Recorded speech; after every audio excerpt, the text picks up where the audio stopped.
pada tanggal 10 Asyura seluruh cucu-cucu Rasulullah terbunuh oleh Yazid bin Muawiyah. Maka bulan Asyura adalah bulan duka kaum muslimin dunia. Makanya orang Indonesia terutama di kampungnya Bapak Presiden menyebut bulan Asyura dengan sebutan bulan Suro. Ekornya saja yang diambil, karena orang Jawa itu sukanya ngambil ekornya aja. Muhammad diambil mat, Asyura diambil suro. Makanya di bulan Asyura orang berduka karena terbunuhnya cucu Rasulullah. Maka di Jawa ada tradisi tidak mantu, tidak nikahkan anak, itu karena bulan duka. Di Jogja ada yang namanya keliling beteng. Maksudnya di bulan Suro jangan terlalu banyak mulut, jaga mulut. Nah di Solo mengikuti kebo Kiai Slamet, kalau kebonya keluar tainya diusapkan ke seluruh tubuh. Ini bulan duka, jangan bersolek. Dan biasanya bulan Asyura di Indonesia diikuti dengan santunan anak yatim. Nah inilah. Dan dari situ terus Islam bergerak, makanya monumen-monumen itu lahir Sayyid Ali Zainal Abidin.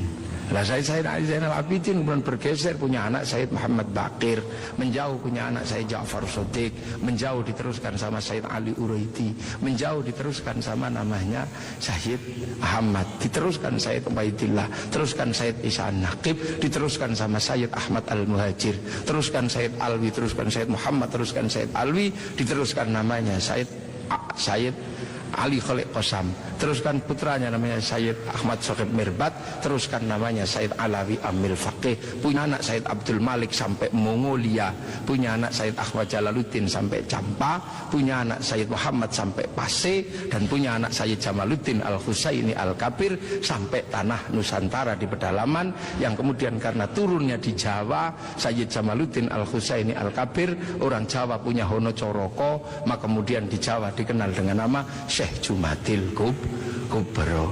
Dan disitulah kemudian Islam ketemu dengan kebudayaan peradaban Nusantara.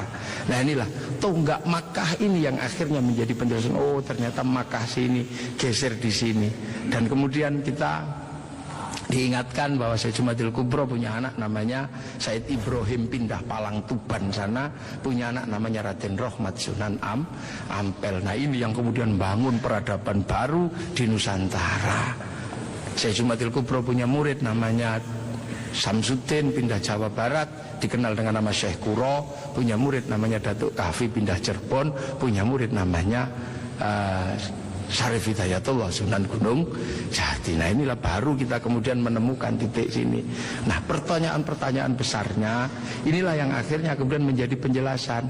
Lantas bagaimana kita mengikuti Rasulullah di tempat yang jauh ini? Rasulullah memberikan garis namanya ahli sunnah wal jamaah, bahwa Rasulullah yang diajar pertama wal jamaahnya bernama sahabat, wal jamaahnya sahabat generasi kedua namanya tabi'in, tabi'in punya generasi berikutnya namanya tabi'ut tabi'in, dan kita ini adalah generasinya para ulama yang cara pembelajarannya sangat berbeda. Di Arab sana Rasulullah mengajarkan bagaimana makan dengan 3 jari, masih bisa dijalankan sampai hari ini karena di sana masih kurma sama roti. Begitu sampai di Nusantara sudah tidak kurma dan tidak roti, tapi sudah soto. Maka makan dengan 3 jari sudah bukan sesuatu yang mudah. Di sana kurban pakai unta, di sini tidak lahir unta, tapi lahir kerbau sama sapi. Karena terlahir kerbau sama sapi, maka jangan memaksakan diri kurban pakai unta. Nanti ditangkap oleh polisi karena nyuri untanya kebun raya Bogor. Ini di sana masih bisa pakai jenggot dengan utuh, tapi di sini rasnya adalah ras Mongoloid, sudah tidak punya jenggot. Inilah maka ulama-ulama awal yang datang ke sini tidak pernah ribut masalah simbol-simbol yang tidak bisa dilakukan oleh orang Indonesia. Nah sekarang ini tugas pemerintah, karena banyak orang yang kemudian lupa kedudukan itu, kemudian memaksakan menjadi orang dipaksa langsung ikut seperti Rasulullah. Nah ini yang harus kita pahami, bahwa kita ini berkedudukan sangat jauh. Quran saja berbeda-beda ketika mengajarkan. Di awal Rasulullah Quran tidak ditulis. Kenapa? Karena sahabat apal Quran. Orang apal tidak perlu menulis. Saya apal wajah istri saya, nggak pernah bawa fotonya kemana-mana, karena saya apal. Makanya ibu-ibu yang fotonya dibawa kemana-mana jangan seneng dulu. Jangan-jangan karena belum apal. Lalu kemudian setelah Rasulullah meninggal, sahabat nulis Quran. Nulis Quran sahabat. Untuk apa? Untuk tabi'in yang tidak ketemu Rasulullah. Tiba-tiba generasi sahabat meninggal, tabi'in mengajar bawahnya. Qurannya sahabat terlalu pinter, cuman lungkik-lungkik kayak cacing gitu aja. Maka kemudian dikasih titik oleh Abul Aswad Ad-Du'ali. Disebar lagi, generasi pertamanya hilang, titik-titik gak cukup. Maka dikasih fathah, kasroh, dhamma atau syakal. Yang ngasih syakal Syekh Khalil bin Ahmad Al-Farahidi. Disebar lagi, yang baca Quran karena Islam rahmatan lil alamin, bukan lagi orang Arab semata. Orang Andalusia baca Quran wadduha, keliru menjadi wadduhe. Ini. Nah, orang Turki mustaqim, mustaqin. Masuk ke Indonesia dibaca oleh orang Padang lakanud, keluarnya lakanui. Karena orang Padang kalau bilang Muhammad, Muhammad. Orang Sunda ketika baca alladzina, sebagian besar keluarnya alladzina. Begitu masuk ke Jawa, ketemu dengan huruf hono coroko. Alhamdu karena punyanya ko, gak punya huruf ha, maka alhamdu menjadi alkamdu, al-fatihah menjadi al-fatihah. Ini itu.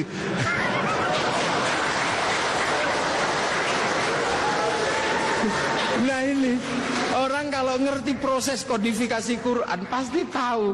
Ketika masuk ke semua negara pasti berbeda. Al-Fatihah menjadi Al-Fatihah. Dan ini yang dialami oleh Bapak Presiden Republik Indonesia. Iya, makanya Al-Fatihah. Itu. Ya Hayyu Ya Qayyum menjadi Ya Kayuku Ya Yumu. Robbil alamin kayaknya punya huruf ain, nggak punyanya ngo, keluarnya Robbil ngalamin. Nggak punya dot, punyanya lo, maka Ramadan keluarnya Romlan. Begitu dibaca orang Bali sangat susah karena orang Bali nggak bisa bilang tok, bilangnya tok. Maka sirotol menjadi sirotol ladzina an'amta alaihim. Islam berkembang ke semua negara dan berbeda. Ketika dibaca oleh orang Bugis alaihim, keluarnya alaihing. Karena orang Bugis kalau bilang N jadi eng, kalau bilang eng jadi N. Makanya ada dulu mantan Kabulok bernama Beduamang. Itu berasal dari Abdurrahman. Nah itulah makanya kemudian Islam bergerak.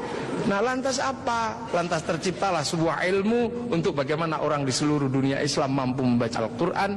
Dibikinkanlah sebuah ilmu yang dikasih judul At-Tajwid fi Qiraatil Quran, yang nulis Abu Ubay Qasim bin Salam. Orang akan tahu. Nah ini generasinya para ulama. Dan yang paling besar, yang mungkin Bapak Presiden sudah pernah saya sampaikan, tapi ingin saya sampaikan lagi biar kita tidak lupa. Ada perubahan besar ketika masuk ke tanah Nusantara, di mana waktu itu tanah Nusantara sangat susah dimasuki Islam. Kenapa? Ini bangsa sudah sangat beradab. Bangsa ini bukan bangsa kecil.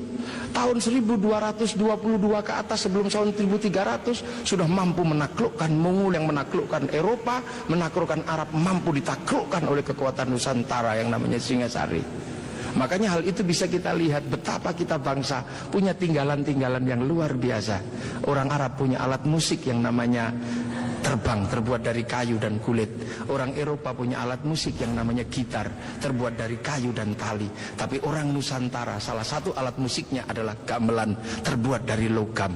Hanya bangsa yang menguasai ilmu pertambangan yang maju dan penguasaan metalurgi yang mapan mampu membuat alat musik dari logam. Dalam cerita-cerita besar, kita juga punya cerita besar yang sama. Orang Eropa punya cerita tentang Cinderella, kita punya cerita bawang putih, bawang merah. Orang Eropa punya Samson, orang Arab punya Sam'on, kita punya Bandung Bondowoso, kita punya Sang Kuryang, kita punya Si Pahit Lidah.